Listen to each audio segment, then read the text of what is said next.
Doctors, according to Harvard Medical School, 52% of medical doctors, licensed medical doctors, 52% of licensed medical doctors are on drugs or intoxicated with alcohol at any one time. So if you see 2 doctors in one day, you don't know which one was drunk.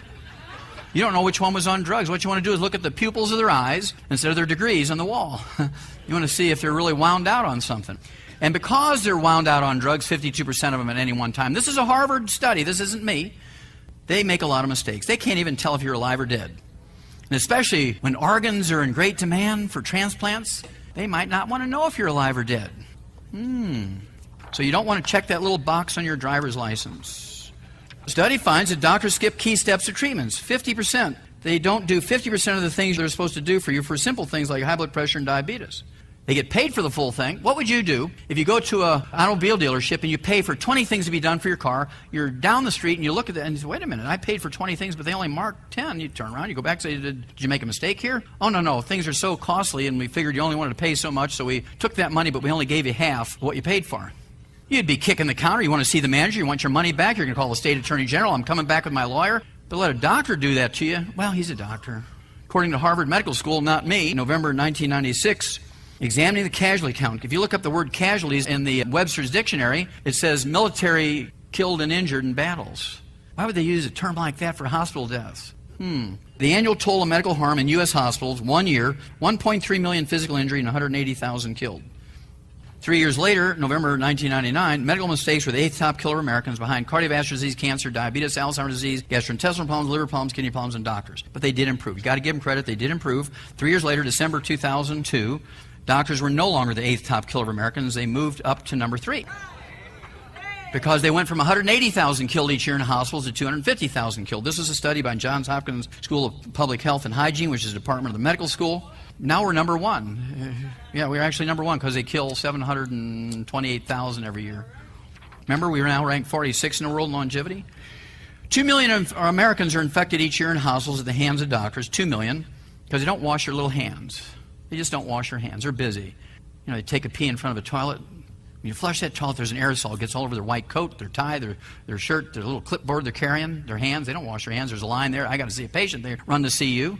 They walk at you and they want to look at your eyelids. And so when they start walking at you, either in their clinic or your hospital room, and you see them pass the basin, they don't wash their hands, you want to stop them. Back off!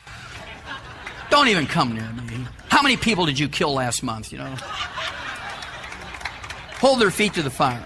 And despite heroic round-the-clock nursing care and intravenous antibiotics, 100,000 of these people die.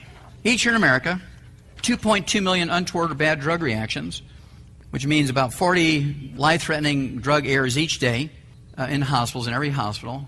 2.2 million, and despite heroic care, 140,000 to 200,000 die. Now, I don't know how quick you are with numbers, but I'll give you the tally. That turns out to be 5.8 million casualties inflicted on the American public each year in the doctor's workplace, the hospital. 5.8 million casualties each year in America, killed, injured, and infected in the doctor's workplace, and they've never had an OSHA ticket written against them. You would not tolerate that. Oh, you know, those terrible mine explosions in West Virginia where 14 men got killed. It was a tragedy. But I mean, there's the safety board, there's OSHA's in there, the mine inspectors, Senate investigations, House of Representatives studies, and all this stuff going on. Those mines may never open again. And here's one trade in their workplace, inflict 5.8 million casualties every year in their customers, and nobody could give a stuff. Well, who's going to save them? We are! Hooah! It's up to us, folks, because if you're expecting doctors to say, well, we've been wrong all these years, and we're going to start using vitamins and minerals now, and we're not going to do that nasty, nasty, dangerous surgery anymore. We're not going to use drugs. We're just going to use herbs. Now, if you think doctors are going to do that, you're living in la-la land. People always tell me that, well, doctors are coming around. I saw a doctor on Sanjay Gupta on Fox News said that there's a good herb out there. Well, that doesn't translate to doctors doing anything. That's me when I was 18 years old. Didn't have a gram of fat on me, and I did have a flat tummy at one time in my life. Captain of the wrestling team, on the weightlifting team. Actually played middle linebacker on the football team when I only weighed 127 pounds, but I made up for the lack of weight in meanness. Exercise without supplementation is suicide. What all athletes do, regardless of sports, they sweat. And if you're sweating and you're not replacing all that soup of nutrients that are coming out in your sweat, you're doomed to either break down, like Theo did. Thank God he didn't die. But he broke down physically because all the nutrients required to maintain and repair his cartilage and ligaments and tendons, connective tissue and bone and muscle weren't there. And so he broke down under the stress of all this high-performance activity. You give him all this stuff back, he kind of regrew everything. Isn't that amazing? What a concept. Exercise without supplementation is suicide. Many of you remember the Grinkoffs, really good-looking couple, Russian couple. They were the darlings of the Paris figure skating world. He died of cardiomyopathy heart disease at age 28. Won 4 gold medals, 2 in the Olympics and 2 of the World Games. Had everything going for him. Money, fame, bam, 28 dies. Cardiomyopathy heart attack. What's that caused by? A deficiency of selenium. Very good. Walter Payton died of liver disease, waiting for a liver transplant.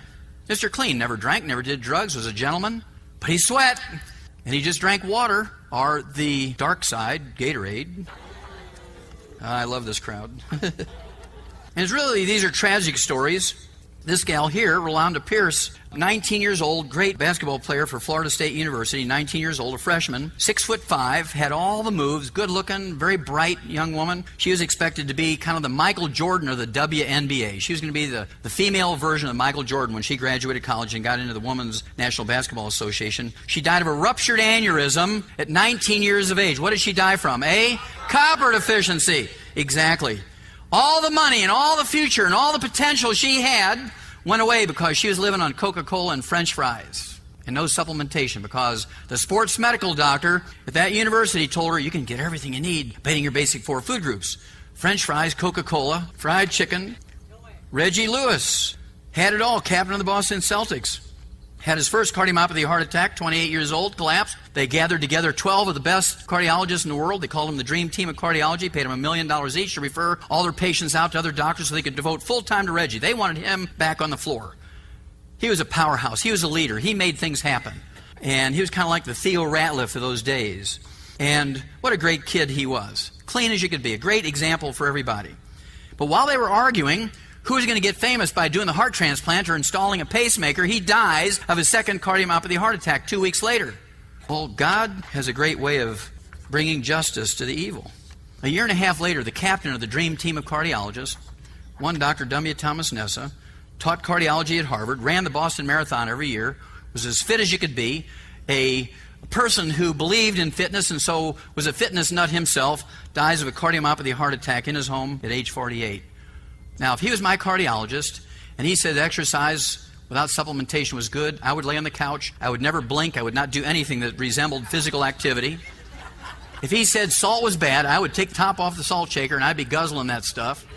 If he said eggs were bad because of the cholesterol, I'd be eating 25 a day because I wouldn't want to wind up like him. Even though he was an expert, he's a dead expert.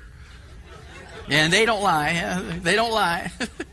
Wilma Rudolph, another Olympic legend, died of brain cancer at age 54 after winning 3 gold medals in a single Olympics in the 1960 Olympics. She died of brain cancer. Nope, not arsenic. Nope. Gallium. I can tell who's reading the book, Rare Earths Forbidden Cures, Chapter 11, under G, gallium. It's a gallium deficiency. Big British study. I cite the study, no doubt about it. Corey Stringer, 350-pound offensive tackle for the Minnesota Vikings.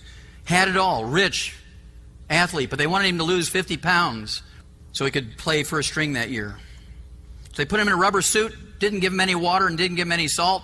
102 degrees, Minnesota in the summer in August, and he collapses with heat stroke.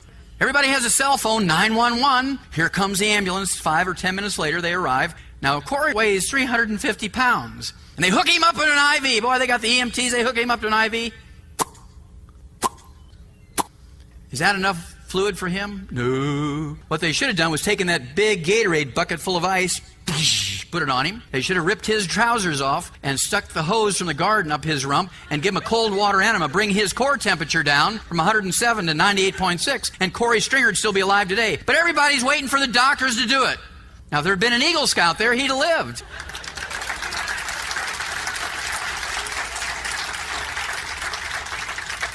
But all poor Corey had was the top sports medicine doctors. Gatorade only has 2 nutrients, Sodium and potassium, both of which are useful, but it's only 2. What about the other 58 minerals? What about the gallium? What about the selenium? What about the zinc? What about the copper? 0, 0, 0, 0. People say, well, it's not convenient. Well, then die.